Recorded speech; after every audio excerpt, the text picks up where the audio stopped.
You're nailing your check ride until the examiner says use your VOR to find and fly to the local station.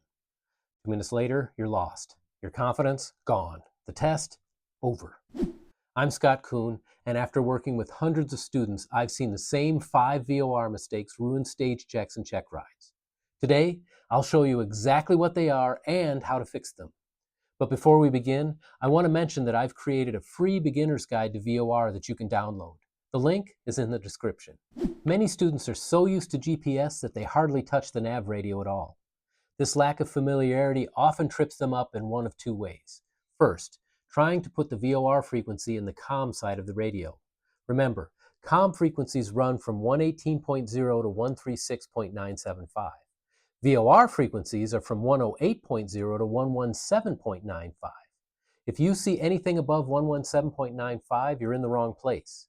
Error number 2 is getting the correct frequency into the standby slot, but forgetting to swap it into the active slot. Just like with COM radios, you must enter the frequency in standby, then swap it to active before it works.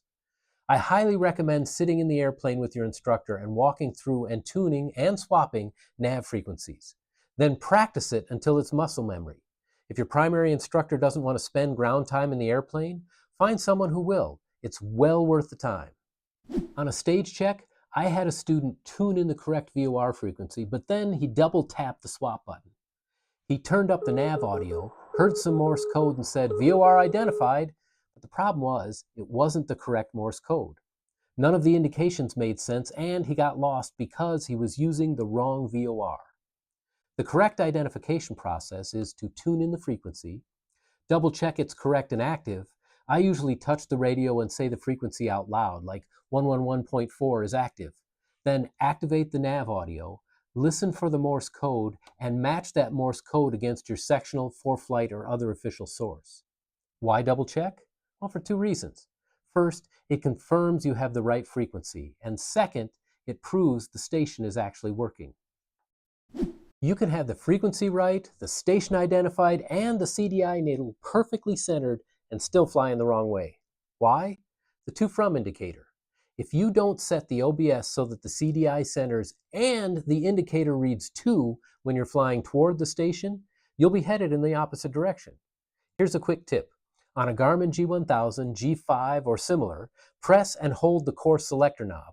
It will center the needle in 2 mode and show you the bearing to the station.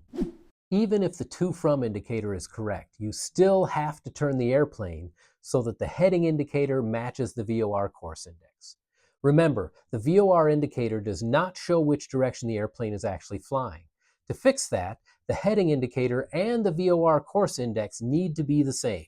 The bottom line is, to navigate accurately, you must use all 3, the CDI needle, the VOR course index, and the to from indicator. Unfortunately, there's still one more way many candidates goof things up. If your aircraft has both GPS and VOR capability, there's usually a button or switch, often labeled CDI, used to select the navigation source. If you don't switch to VOR or VLOC, the CDI won't be showing your VOR guidance, even if you tuned it correctly. My old instructor called this the $150 button because at that time, forgetting to check it could cost you at least that much to retake that portion of the failed check ride. So, here's the action item. Make checking the CDI selector button a critical part of your navigation procedures. So there you have it, the 5 most common VOR mistakes that will wreck your check ride and how to avoid them. If you want my free VOR for Beginners PDF, don't forget the link in the description below. Finally, if you're looking for more flight training information, I'd recommend watching this video next. As always, thanks for watching, fly safely, and I will see you next time.